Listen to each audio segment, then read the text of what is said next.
for those of you who haven't heard about the decision on DOMA, for which we all know Justice Kennedy is going to get extra days in heaven, when it comes to the academic world, there are gatekeepers. And there are organizations that set down rules and policy, and they say you can or cannot get married. And that gatekeeper is the Western Association for Schools and Colleges. And it says whether you can or cannot offer a degree in human sexuality. And this week, voila, they made their decision. And so the gatekeeper has given us permission to, I guess, to get married. So it's a real pleasure for me to be here for lots of different reasons. I think I've gotten to meet many of you, and I'm only going to speak for a moment, just to also thank CIS and Dustin for this incredible conference series we have. You know, I've been in 5 major universities in my career, and I can tell you, this is a place that has heart. It has a soul. That's what makes it different. That's why I came here. And you don't see the Stanfords of the world offering a PhD in human sexuality, do you? That's part of what it's about. So I'm just going to say a couple of things about this new doctorate before I introduce Kate Kendall, our guest of honor, and we're so thrilled that she's here, truly thrilled and honored. So our vision was there's no PhD in human sexuality in the Western United States. If you had a chance, one opportunity to do that, how would you like it to look? And so we looked around at all the resources there are, and we thought, you know what? This is our one chance to bring together clinicians with policymakers, to get them to teach and learn from each other.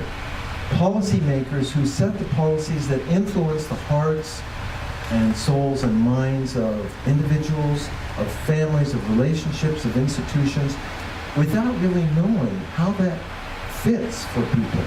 What does it really look like in their private lives? And also helping clinicians to understand what is the impact of these real-world policies on people's lives, and put them in a context where they learn and teach from each other. That's the vision. And so we have created 2 concentrations, and we're beginning our inaugural cohort next year. And I am so pleased to say that CIS is offering generous scholarship support for our first applicants. So it's really thrilling for us and for me personally. Now,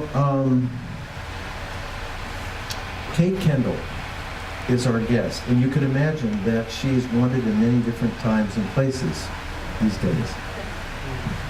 I'm sure most of you know who Kate Kendall is, and I did look her Wikipedia bio up online. I did find that she's from Utah.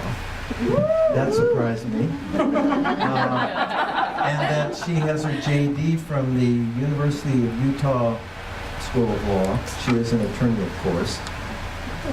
You know, the victory we have this week is a victory that is collective, that many, many people have contributed to. Many people in this room, myself included. And there are many, many stars and many voices and names that will never be heard in this contest. But at the same time, there are also some stars. There are front runners. There are people who have made this happen, who kept at it for years and years and years. And Kate Kendall is one of them. And as you probably all know, if you haven't followed the news coverage, she was famous before this and probably now infamous because of her coverage yesterday. And you know, this is somebody with such a distinguished service record, but mostly because she's director of the National Center for Lesbian Rights here in San Francisco, and all the work she's done in many other organizations that has led up to her ability to be able to capture the moment, because this is a victory not only for our community, but as President Obama clearly said, this is a victory for democracy. Everyone who's an American has to be proud that our country has finally stood up. So without any further ado, I want to welcome and really honor Kate Kendall as one of the Victorians of the moment.